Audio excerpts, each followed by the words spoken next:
So hello guys, आत्ता मी आलो आहे माझ्या तिसऱ्या लोकेशनला मी तसा आधी येऊन गेलेलो एकदा. आमच्या नुनूला शिंक येते, नुसती शिंकतोय एकटाच बाजूला, ते थोडं इग्नोर करा. तर तिसऱ्या लोकेशनला आलो आहे सेकंड डेमध्ये. उद्या फक्त घरी जाणार आहे, उद्याचं काही लोकेशन नाही. सो आता बघू, केलं तर अजून एक पॉईंट करू, देवगडचा बीचच करू. त्यानंतर मग आम्ही स्टे बघून डायरेक्ट आराम करणार आहे. तर तिसऱ्या लोकेशनला आलो आहे कुणकेश्वर मंदिराच्या इथे. तर तुम्हाला दाखवतो कुणकेश्वर मंदिर कसं. ओके, कुणकेश्वर मंदिराची अशी एंट्री आहे, खूप भारी आहे, सुंदर आहे. सो देवाच्या मनात होतं की भाई परत आम्हाला आमची भेट व्हावी कुणकेश्वराशी. परत एकदा कुणकेश्वरला आलेलो आहे.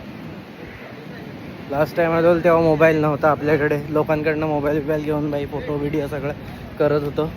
तर आता आपलं स्वतःचा मोबाईल आहे, गाडी होतीच तर काय नाही. आता चांगले अजून 4-5 फोटो येतील, व्हिडिओ येतील आणि तुम्हाला पण दाखवता येईल की कसं आहे लोकेशन.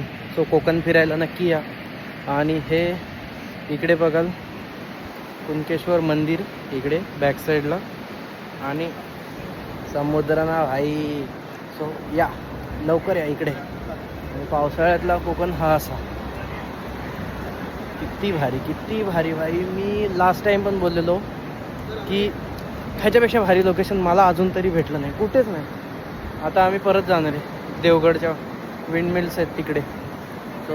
तो रोड तर मला खूप आवडला, खूप जास्त आवडलेला. सो परत मी आलो आहे या साईडला. खूप भारी म्हणजे ना नेक्स्ट लेवल मला आवडलेलं ही लोकेशन आहे. ह्याच्यापेक्षा म्हणजे ह्याच्यासाठी इकडे येण्यासाठी मी एफर्ट टाकेन, मरणाचे एफर्ट टाकेन. बाकी तर अजून काय सांगूया लोकेशनबद्दल, आता तुम्हीच बघा ही व्हिडिओ. ओके.